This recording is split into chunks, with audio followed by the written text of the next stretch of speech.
Don't you find it strange that how whenever you're talking to a girl that you find interesting, or dating for that matter, say that you just met her somewhere, or both of you are seemingly having a good time, and then all of a sudden, you notice a shift in vibes. You notice that she starts to check out of the conversation, or out of the relationship, and now you're stuck wondering what you did wrong. In this video, I'll be telling you 5 exact problems that you need to fix in your game before it's too late. And the first one is, you're not mysterious enough. Back in my early teenage days when I first started rapping to girls, I used to leave all my cards on the table for them to see. Telling them my goals, my dreams, my aspirations, telling them what I do, where I go at a specific time and date. I was the worst. My game back then was freaking terrible, at an all-time low. I couldn't get any girls to really like me because there was nothing about myself to be liked.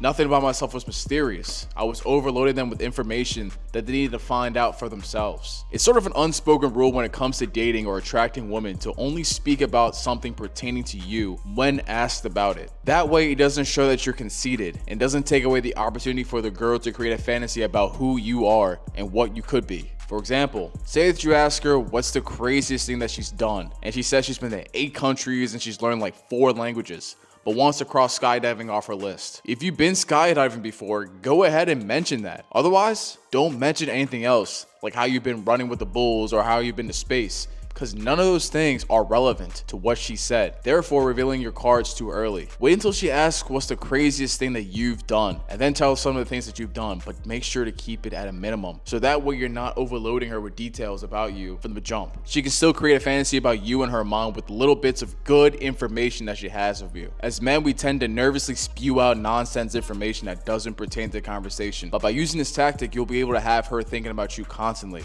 by maintaining a mysterious aura. Number 2 is that you always give her way too much attention. I've known dudes in relationships that's given their girls the Queen of England treatment and inevitably get dumped, and they never know what they did. Joe, I was the best with her. I gave her all the attention she could ever need. I gave her all the attention that a girl could ask for. I don't understand what I did wrong.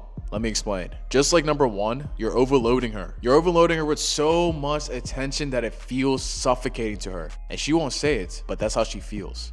And some of you don't even recognize it, which is completely normal, but you gotta be aware from here on out. So here's what you can do. If you're in a relationship, or you're talking to a girl, or you're seeing a girl, you're interested in a girl, you guys hang out from time to time, instead of seeing her every day of the week, take it down to 2 to 3 days and spread it out. What this does is leave room for both of y'all to anticipate the next time you'll see each other again, because absence can make the heart grow fonder. Seeing each other less frequently can heighten the anticipation and the excitement for the next meeting, making the next time y'all meet each other more meaningful. And I know it's a lot different with guys, because we can go years without seeing each other, and then once we see each other again, it's like nothing ever changed. Well, with women, it's way different. You gotta play the game differently. The best thing you can do with this distance is to not overload her with attention.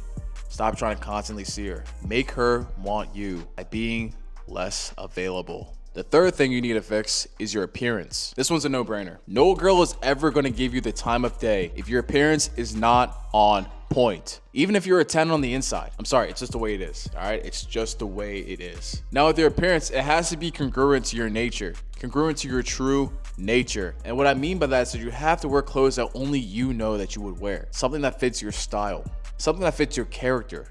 Like, don't all of a sudden start wearing all these designer clothes if you're not a designer wearing type of dude. The same goes for any apparel or accessories like jewelry, hairstyles, all of that. And a quick look maxing hack that you can follow is to first work on your physical health, such as hitting the gym, maybe 2-3 times a week, putting on some muscles in the areas that make you look like a movie star, lean with broad shoulders and a taut waist. And couple that with a good skincare routine. Most dudes I know use Teach Handling as their face routine product, but truly it all depends on what goes well with your skin. So you're gonna have to experiment a little bit. But once you find that right skincare product, run with it. Use that and take care of yourself. Take care of your diet. Because a good diet aids in the cleanliness of your skin. Limit the junk food, eat more vegetables, drink more smoothies. Maybe do intermittent fasting. Just take care of yourself. And then now you're at the liberty to work on your style. Getting a haircut that fits your head shape. I usually go for a fade. I just got one this morning. But you can go on the internet and find different styles that you can try and experiment. It's the same thing with skincare routines. It's all about what fits your lifestyle. Getting clothes that are basic in color but accentuate your muscle gains, but making sure it's not too tight or too bright. You never want to wear a bright highlighter fit on to any party, any function, any outing.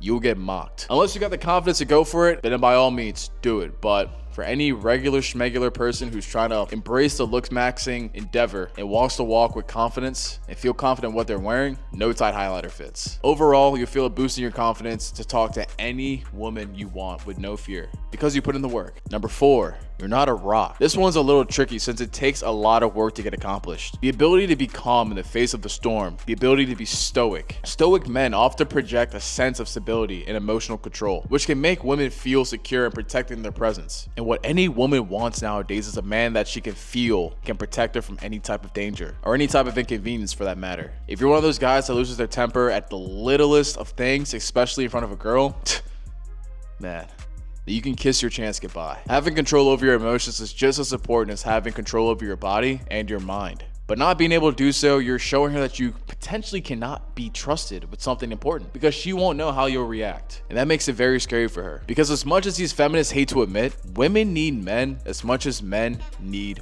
women. And women need a very stoic man in their life who's in charge of their emotions and can assess a situation, a detrimental situation, and calmly find a solution. That's the kind of men most women want and need. The kind of man you need to work towards being. And the last problem you need to fix is the fact that you over-sexualize her. This last one I'm only mentioning because we're in a pandemic. Again, this one's way worse. Way worse. Porn, OnlyFans, IG models. They're all consuming our feed and our timeline. It's a nasty trap, a very nasty hustle that doesn't put women in an intelligent light. And as men, we have to stay strong and avoid that because we have the potential to make great things happen. And the reason I'm saying all this is because some men who do indulge in those minimal game pleasures, they have a hard time discerning what a real woman is and how to truly connect with one compared to the porn star they see online that grants them 5 minutes of videographic pleasure. And when it comes to socializing with women, these men only think about the physical aspect of meeting chicks and how they can use their bodies, as disgusting as that sounds, not even considering whose mom, daughter, sister, or worse, whose girlfriend that is. And I'm not saying that I'm innocent in this. I mean, I've had my fair share of those one-nighters back in college and, even as of recently. But after a while, you start developing a sense of maturity that enables your mind to forego the need to engage with a woman solely with the end goal of just trying to smash. But rather you try to form a connection. Your third eye forms allow you to see the world through a different lens. And contrary to popular belief, it's actually extremely beneficial for you as a man to have friends who are women because they can introduce you to so many people that they know. They can introduce you to other high-value men. They can introduce you to other high-value women, introduce you to different high-value activities. So being able to work towards a goal of making real connections with women instead of using them as sexual objects, that's more of a plus than you think. This thinking resets the calibration from the F-boy mindset that you had before to something a lot more mature that women will just naturally gravitate towards and find irresistible and charming. And you just feel a whole lot better afterwards. Trust me. But if you like what you heard, make sure to like and subscribe, share to someone who needs to hear this. Don't forget to book a call with me if you want to practice your social skills with me completely for free. I'll put a link in the description below. Other than that, develop a prodigy mindset and tackle your problems with everything you got. I believe in you. Take care. Peace.